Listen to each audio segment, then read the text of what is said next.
The sun hung low in the sky, casting long shadows across the barren desert. Dust swirled around the lone figure making his way through the dry land on horseback. Jacob Hayes had been traveling for days. His horse, a sturdy chestnut mare named Daisy, was tired, but she pushed on. Jacob didn't mind.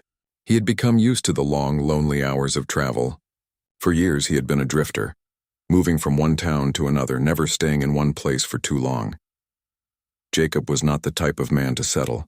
His past had been full of pain, and the only thing that kept him going was the wide open spaces and the freedom of the road. He had no family now, no wife, no children. They had all died in a fire many years ago.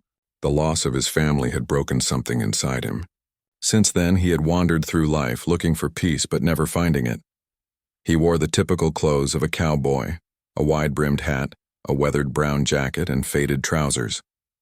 His face was rugged and tanned from years of exposure to the harsh sun, with a few days' stubble covering his chin. His boots, though well worn, were sturdy enough to carry him through the rough terrain. At his side, he carried a revolver, a tool that had saved his life more than once.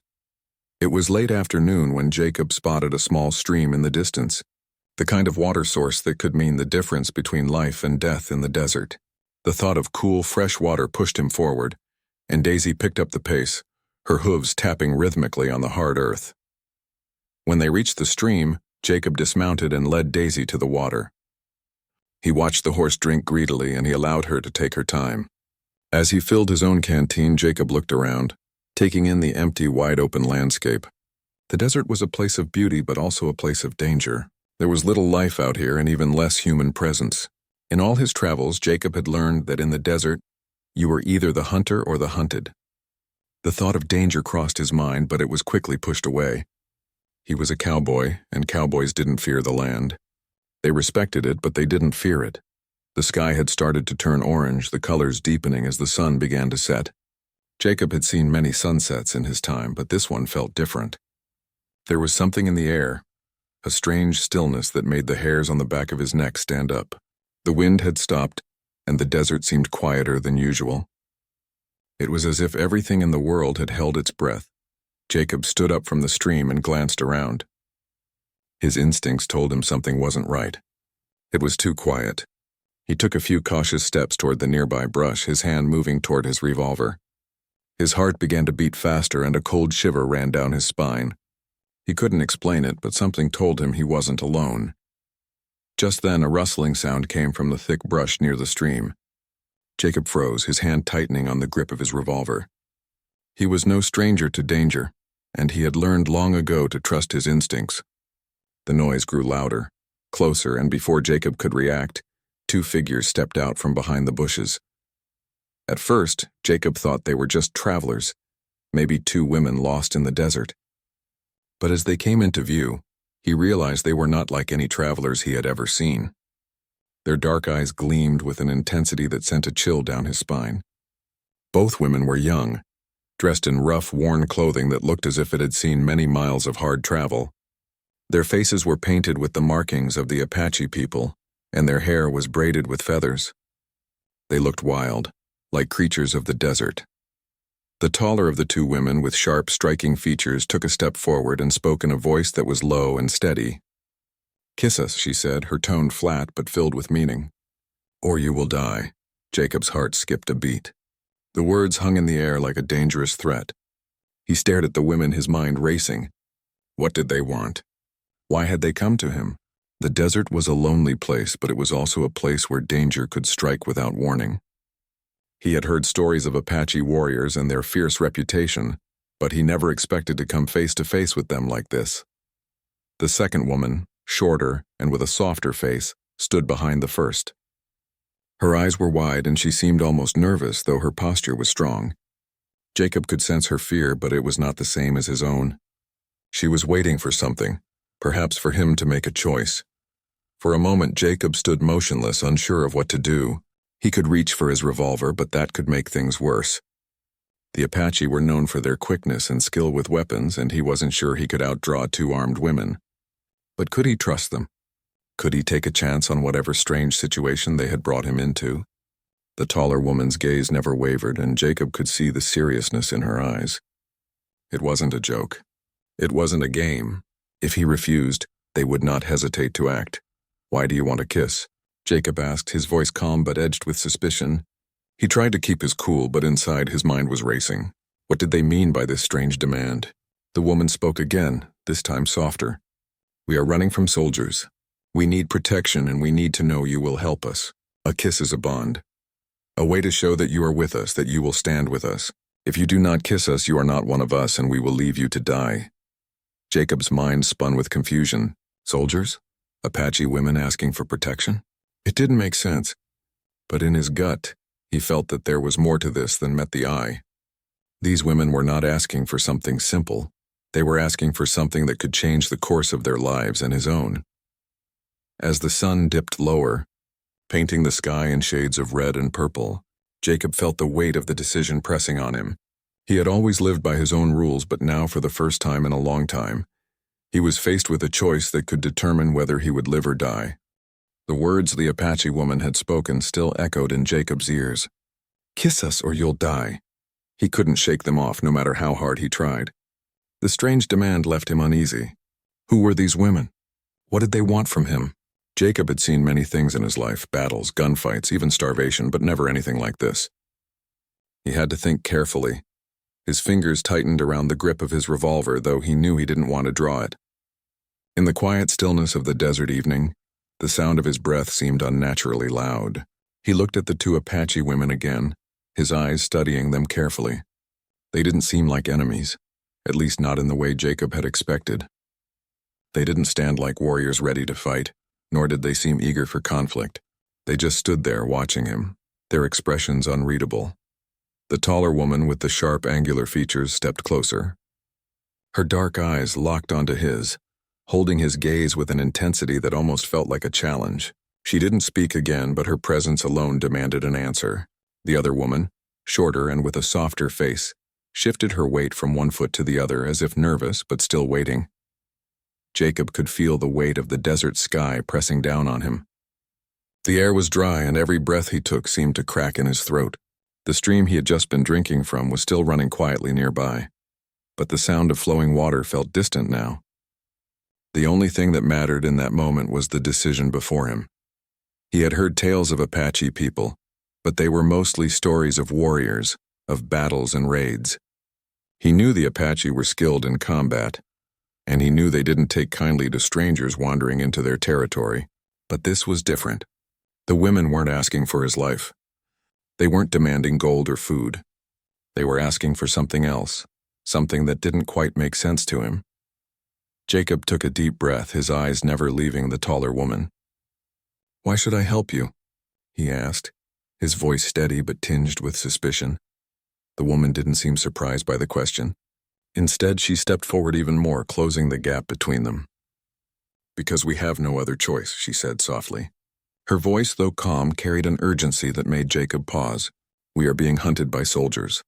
They have taken everything from us. Our people, our homes. Now they want to take our lives.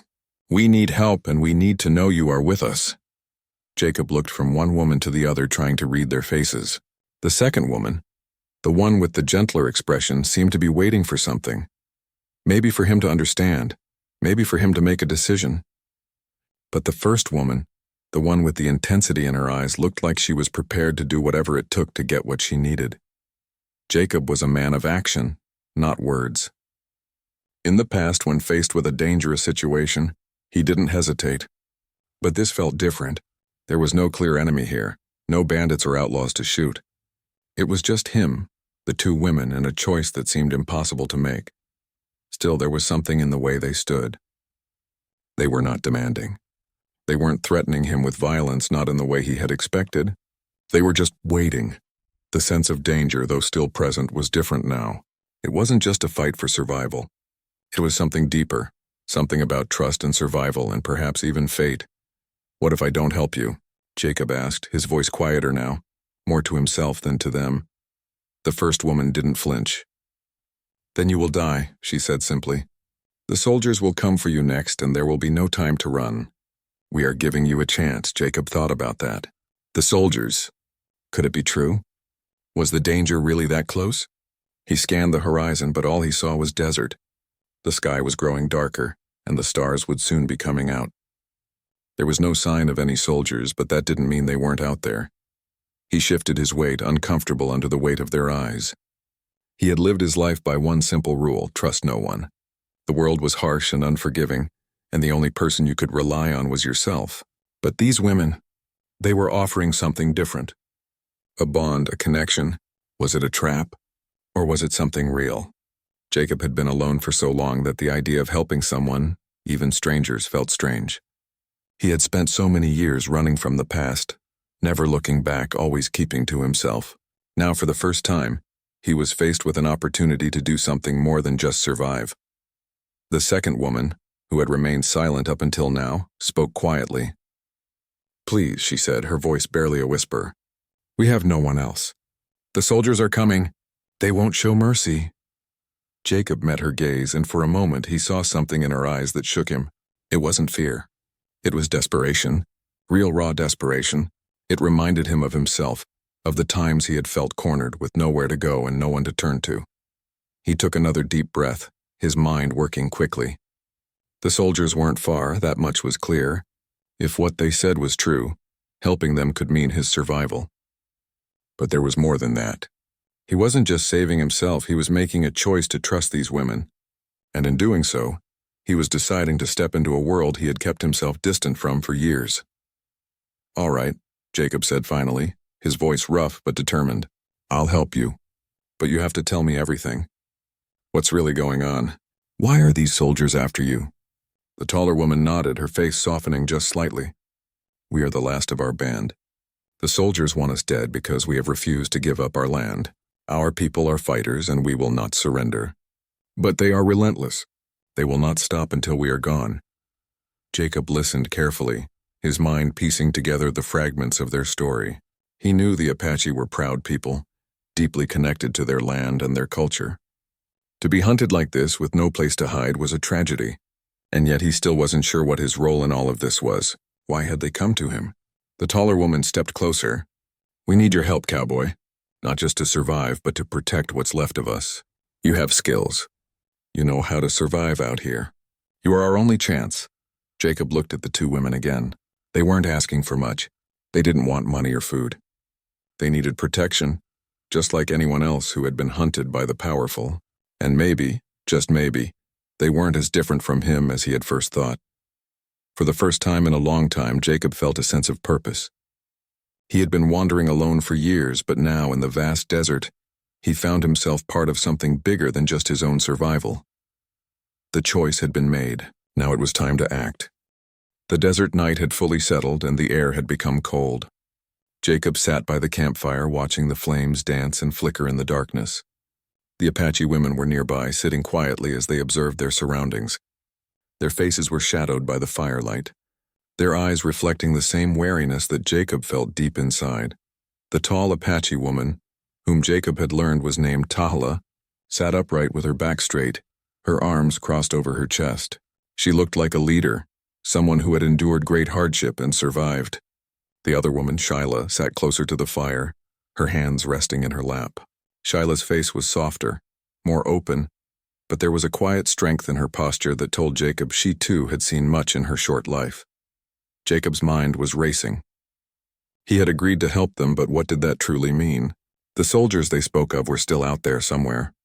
His eyes kept scanning the horizon, though the dark desert stretched out endlessly before him.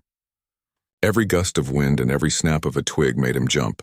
He knew he had to make a plan, but the weight of the decision pressed heavily on him. If the Apache were really being hunted, then what exactly was his role in all of this? Was he just a temporary shield between them and the soldiers, or would he have to fight? A thought struck Jacob, one that caused a deep unease to spread through his chest. What if the soldiers weren't the only danger? What if, in helping these women, he was stepping into something far bigger than he had imagined? What if the Apache were leading him into a trap, using him as a pawn in their fight? Tala broke the silence, her voice calm but firm. "We don't have much time. The soldiers are hunting us. They won't stop.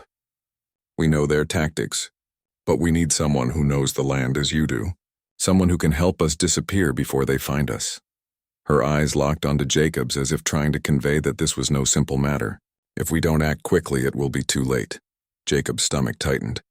He knew the desert well. He had lived in it for most of his life, surviving off the land and staying hidden from danger. But this, helping two women with the soldiers on their trail, felt different. The desert had a way of consuming people, of turning hope into dust. It was a place where survival was a struggle, but it wasn't impossible. He had survived because of his ability to adapt, but now there were lives at stake, not just his own.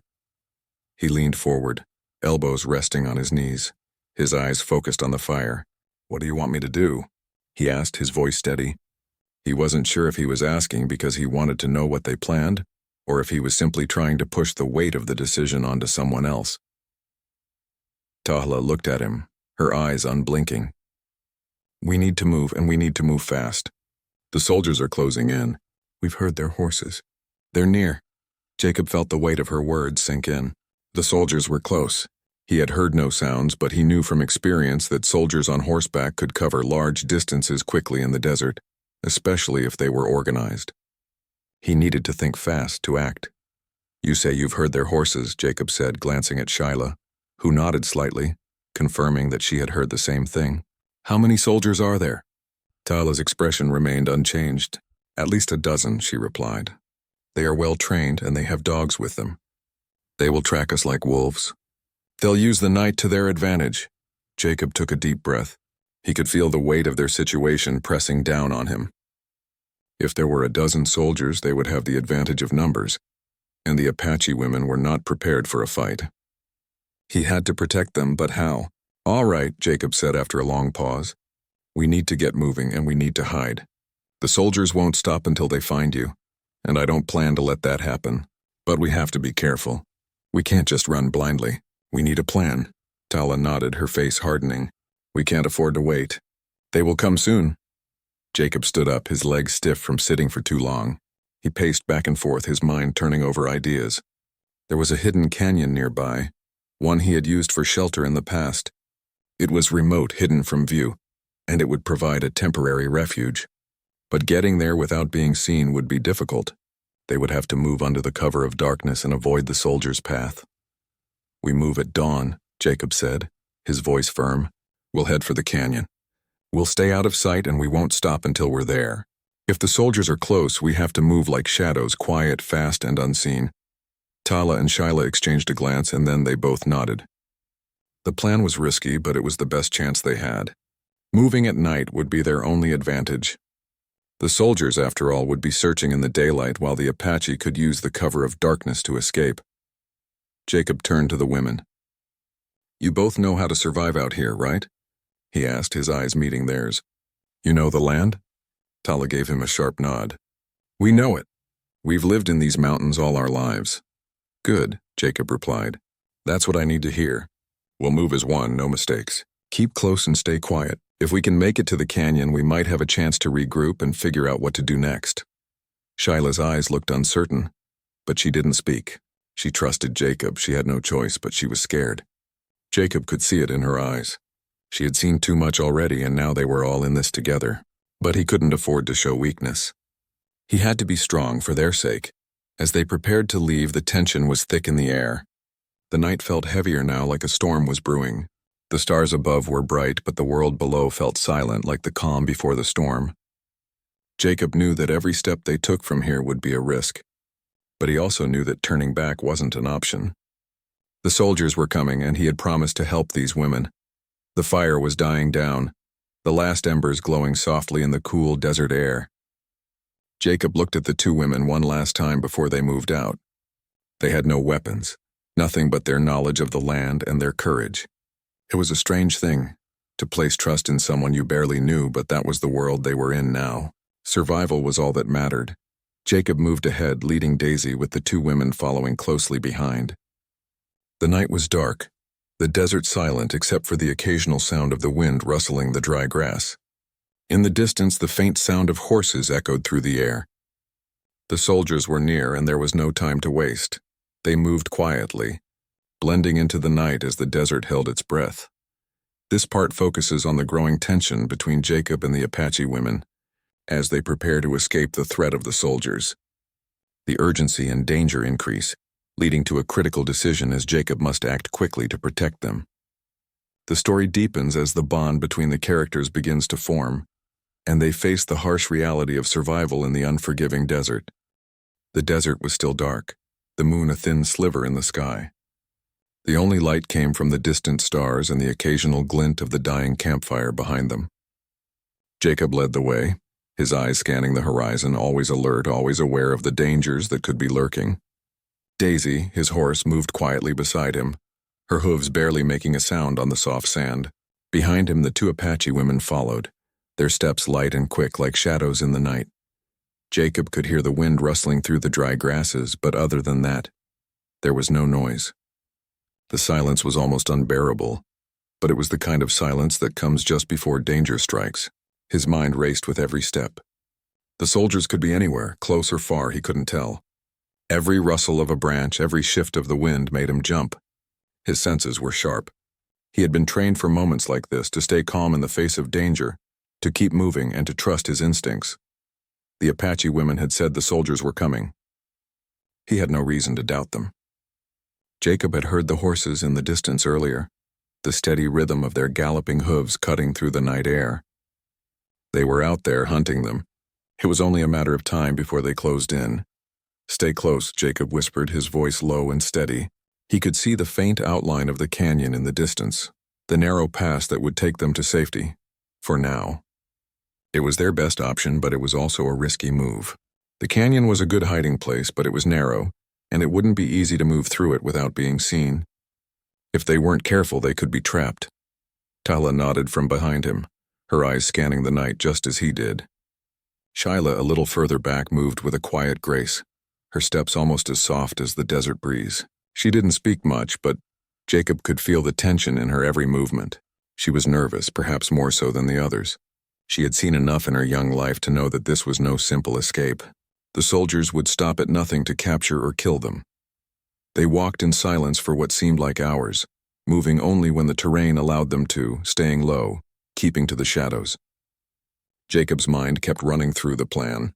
They would make it to the canyon, take shelter for a while, and then decide what to do next. It wasn't a perfect plan, but it was the best they had. As they moved closer to the canyon, Jacob's heart began to race. He had been here before many times. It was one of the few places he felt he knew well enough to make a stand if he needed to. The narrow pass between the cliffs would be a perfect spot to hide. They could take shelter in the rocks and wait for the soldiers to pass by. But if they were caught in the open, there would be nowhere to run. Suddenly, a distant sound broke the silence. Jacob froze, his hand instinctively going to the revolver at his side. It was the sound of hooves, the familiar thud of horses galloping. They were closer now, much closer. Jacob's heart skipped a beat. The soldiers were near and they were moving fast. Tala, sensing his tension, looked up at him. Her expression was calm, but her eyes were hard with resolve. "They are close," she whispered. "We must hurry." Jacob nodded, his mind racing. They had to reach the canyon and fast. But the soldiers weren't far behind, and if they didn't make it soon, they would be trapped. They quickened their pace, moving as fast as they could without making too much noise. The moon was hidden behind clouds now, and the desert was even darker. The sound of the soldiers' horses grew louder, closer with every passing second. Jacob's pulse quickened. He had been in tight spots before, but this felt different. There was no room for error. As they neared the entrance to the canyon, Jacob's heart dropped. He could see the faint outline of soldiers in the distance, their figures dark against the starlit sky. There were at least a dozen of them, just as the women had said. They were riding hard, their horses kicking up dust in their wake. Jacob stopped in his tracks, motioning for the women to do the same. They had to be still, be quiet, or they would be seen. The soldiers were close, and if they kept moving, they would be spotted in seconds. Jacob held his breath, his eyes fixed on the approaching figures. The Apache women crouched low, hiding in the shadows of the rocks and sand, their bodies pressed against the ground. Jacob did the same, sinking low to the earth. He could hear his heart pounding in his ears, but he forced himself to stay calm. He had to. The soldiers were coming, and there was no turning back. The horses neared, their heavy hooves pounding the earth. Jacob's body tensed, every muscle ready to spring into action. He knew they couldn't stay hidden forever. The soldiers would pass them by if they were lucky, but if they were caught out in the open, the soldiers' figures were now so close, that Jacob could see the glint of their weapons in the moonlight. They were riding together in a tight group, scanning the desert around them. Jacob could see the faces of the soldiers, tough, hardened men who had seen more than their fair share of battles. They weren't here for a peaceful negotiation. They were here for one thing, to capture or kill. Tala's hand brushed against Jacob's arm, a small signal to let him know she was still there, still waiting. He nodded slightly in response. They had to stay hidden, to remain as still as possible. His eyes flicked to Shyla, who was crouched just behind him, her face a picture of concentration. The soldiers passed by them, their horses moving quickly but not stopping. They were searching the desert, their eyes darting around, but they didn't stop at the canyon entrance. They were moving on, looking for something else, something further away. Jacob felt the tension in his chest slowly release, but he didn't allow himself to relax just yet. The soldiers could circle back. They could come from another direction, but for now they were safe. As the last of the soldiers disappeared into the distance, Jacob exhaled a breath he hadn't realized he had been holding. The danger was not over, but for the moment they had survived. They had made it into the canyon and they were hidden. The soldiers had passed them by without noticing. Jacob turned to the women. "We made it," he whispered, though his voice was rough with tension. Tala gave him a nod, her eyes still sharp with focus. "For now," she said quietly. "But we cannot stay here long. We must keep moving." Jacob's mind was still racing. They had made it this far, but the night was far from over. The soldiers would come again and they had to be ready. He wasn't sure what lay ahead, but for the first time in a long while he felt a glimmer of hope. They were alive. And they had each other. In this part, the group successfully makes it to the canyon, but they face a tense moment as the soldiers pass dangerously close. The theme of survival continues, and the trust between Jacob and the Apache women grows. The dangers aren't over, and they must keep moving to stay alive. The first light of dawn crept over the horizon, painting the desert in soft hues of pink and orange. The air was still cool, but Jacob could feel the heat of the day rising quickly. The soldiers might be far behind them now, but he knew it wouldn't be long before they regrouped and began searching again. The desert didn't allow for much time to rest. They had to keep moving, stay hidden, and find a way to survive. Jacob had led the women into the canyon, a narrow but safe hideaway for the time being.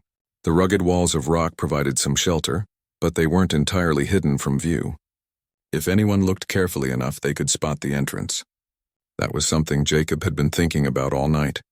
The canyon was a good temporary hiding place, but it wasn't a permanent solution. They needed to get out of the area, find a more secure location, and plan their next move. Tala and Shyla had settled by a small fire, the flickering flames lighting up their faces as they quietly prepared for the journey ahead. The Apache women were resilient, Jacob had seen that much.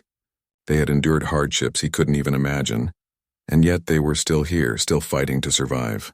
He had come to respect them, though he wasn't sure if he was helping them for his own reasons or because he had come to care for them in a way he never thought possible. He sat across from them, his eyes scanning the narrow path leading out of the canyon. The quiet was unnerving. Every now and then he would catch a faint sound, like the distant thud of hooves or the whisper of wind through the brush. But there was no sign of the soldiers. "Not yet. We need to move," Jacob said finally, breaking the silence. His voice was quiet but firm. The decision had been made. They couldn't afford to stay in one place for too long. The soldiers might return and they couldn't risk being trapped here. Tala nodded without hesitation. She stood up gracefully, moving with the same quiet confidence Jacob had seen in her from the beginning. Shyla followed, a little more slowly but no less determined. They both understood the danger.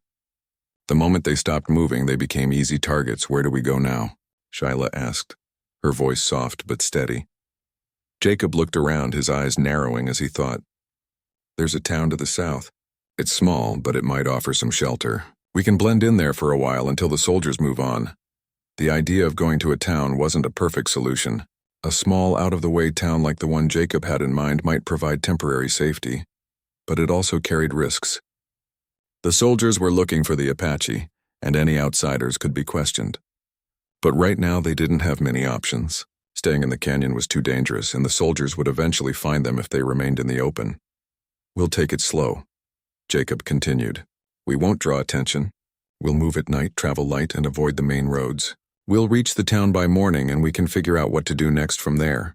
Tala looked at him, her expression thoughtful. She seemed to trust his judgment, but the weight of their situation was clearly on her mind. She had no idea what the future held, but she knew they had to keep fighting. For her people. For their survival. "Let's go," she said finally, her voice firm. "We don't have time to waste." The journey to the town would take them through more desert, more open land, where danger could strike at any moment. But Jacob had learned to rely on the land, and he trusted his instincts. They would be okay.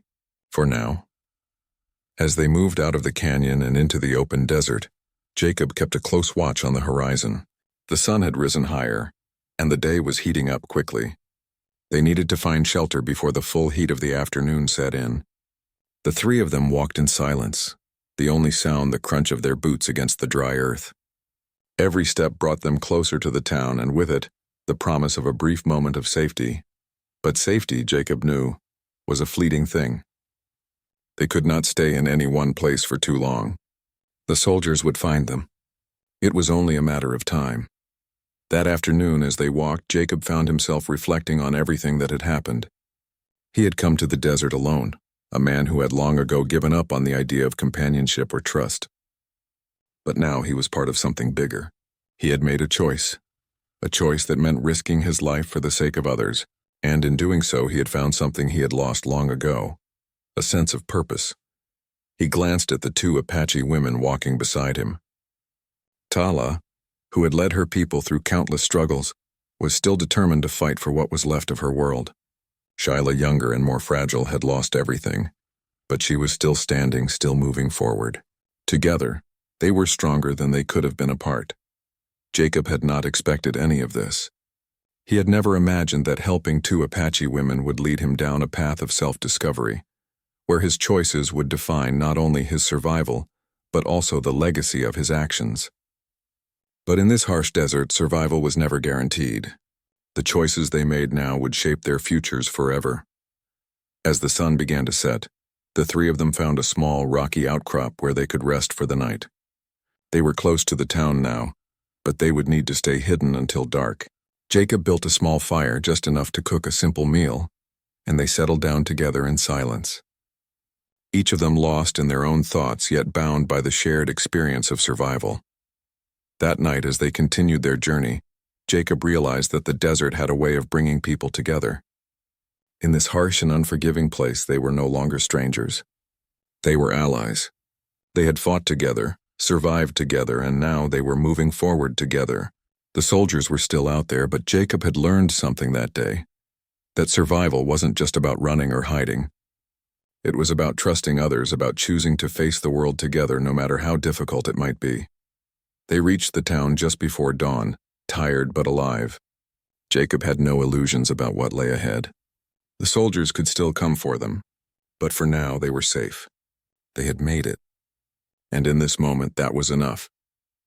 As the three of them walked into the town, blending in with the early morning crowd, Jacob knew that their story wasn't over. The desert had tested them and they had passed the test, but there would be more challenges ahead. He wasn't sure what the future held, but he knew one thing for certain. He wasn't alone anymore, and neither were they.